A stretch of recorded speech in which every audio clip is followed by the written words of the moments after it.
Alarm. Packers defense is flying, but will the Browns break the spell? Football fire. The Green Bay Packers are quietly making history in the 2025 NFL season, and almost no one has noticed.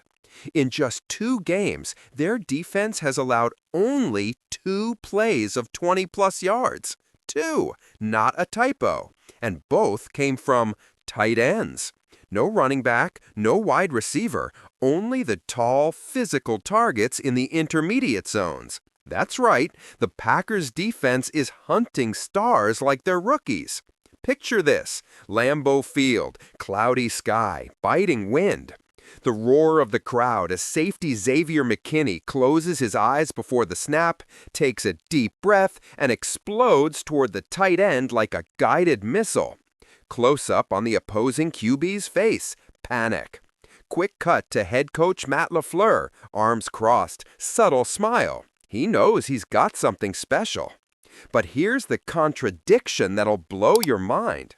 Jordan Love, the unlikely successor to Aaron Rodgers, is nearly tied with the GOAT himself through his first 35 career starts. Yes, you read that right.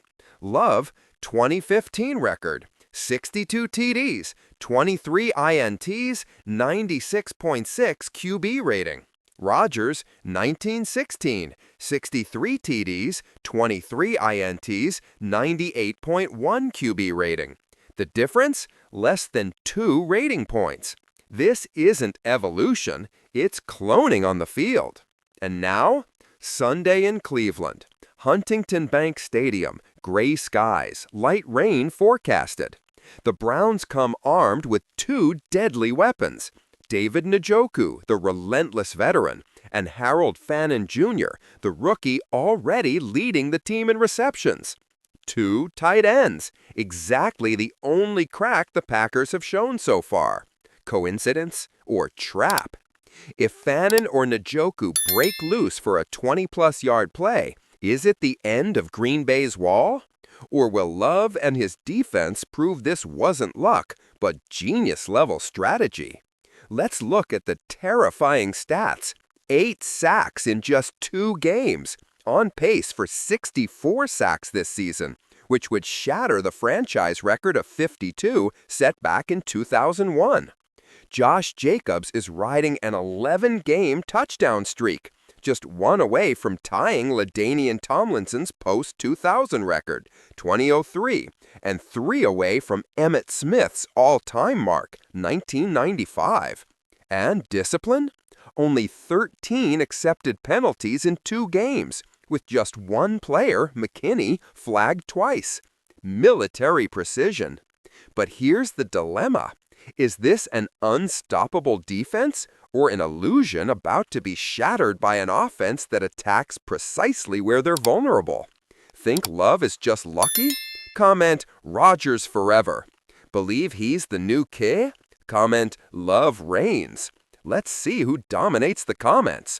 And what if I told you the biggest threat doesn't come from Njoku or Fannin, but from Jayden Daniels himself, who breaks defenses with both legs and arms? The Packers have never faced a QB like this. Final suspense. If Green Bay wins, it'll be only the 3rd time since 2019 they've started 3-0. And the previous 2? Both ended in NFC Championship games. Is history repeating or being rewritten? Subscribe. The next chapter might be the most shocking yet. The Packers' defense isn't playing football. They're playing chess with helmets. This isn't just a hot start. It's a statement. A declaration that Green Bay is back, not by nostalgia or legacy, by cold, calculated dominance. The league was sleeping on them. Don't make that mistake. Sunday in Cleveland isn't just another game. It's the ultimate test. Can the Browns expose the only weakness in this Packers armor? Or will Love, McKinney, and LaFleur prove to the world that what we're seeing isn't a fluke? It's the birth of a new era in Green Bay. Hit subscribe. Turn on notifications. Because if you think this story is wild now, just wait until the 4th quarter. But let's go beyond the obvious. What nobody is saying, and maybe not even the players themselves have realized, is that this Packers defense isn't just playing well. It's redefining the concept of intermediate coverage in modern NFL. While everyone obsesses over explosive WRs and tackle-breaking RBs, Green Bay decided we'll lock down the middle like a medieval fortress. And it's working. The linebacker duo of Devondre Campbell and Quay Walker are reading routes like they've memorized the opponent's playbook. They're not reacting, they're anticipation. This isn't instinct. It's study. It's obsession. Inside scene. Film room, pre-dawn before the Washington game. Defensive coordinator Jeff Hafley points to the screen. Watch how he glances at the tight end before the snap. Every time, even when he fakes toward the slot. The room falls silent, eyes glued, frantic note-taking. They're not watching a game. They're dismantling a mind. And here's the twist few dare mention. What if the Packers' greatest weapon isn't the defense, but Jordan Love's timing? Yes, you read that right. While everyone compares stats to Rodgers, no one noticed Love is releasing the ball on average 0.3 seconds faster than last season. Sounds trivial? In the NFL, 0.3 seconds is the difference between a sack and a touchdown, between almost and game over. Love isn't just completing passes, he's dictating tempo. He's forcing opposing linebackers to arrive late. He's making defensive ends jump the wrong way. He's turning the pocket into a chessboard where he's the king and everyone else pawns. New stat that'll steal your breath.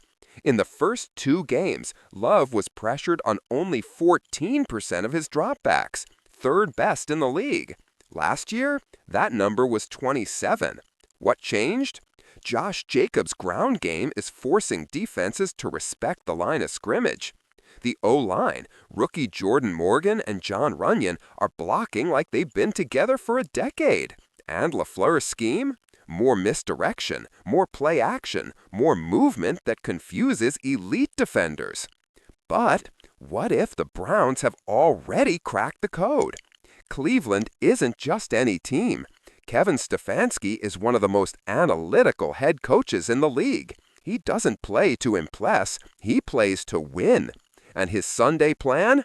Probably already printed, reviewed, and memorized by every player. Stefanski knows the Packers have a microscopic weakness, deep crossing routes by tight ends. So he'll abuse 12 personnel, 1 RB, 2 tight ends. He'll shift Njoku and Fannin constantly, 1 in line, 1 in motion. He'll force McKinney and Darnell Savage to make split-second decisions. 1 misstep, 1 hesitation, and the Green Bay wall cracks. Here's the real drama. It's not Browns versus Packers. It's Stefanski versus LaFleur. It's offensive chess versus defensive mastery. And Josh Jacobs, he's not just running, he's writing history. 11 straight games with a TD. Only Tomlinson and Emmitt Smith did better. But few know Jacobs is playing through an ankle injury that should have sidelined him for weeks.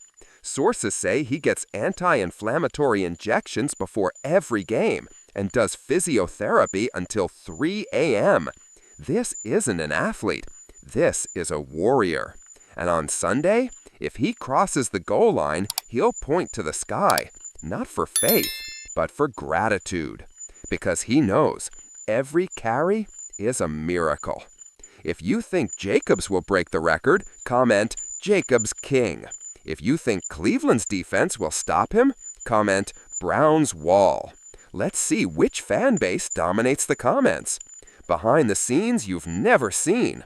On Wednesday before the game, Jordan Love was spotted alone on the practice field after hours. No coach, no cameras. Just him, a ball, and 10 cones. Repeating throws to imaginary tight ends, always between 18 and 22 yards. Why? Because he knows. He knows Stefanski will attack exactly there on Sunday. And Love? He wants to be ready. Not to react, to erase. If the Packers win, it won't be luck. It'll be because their system is superior.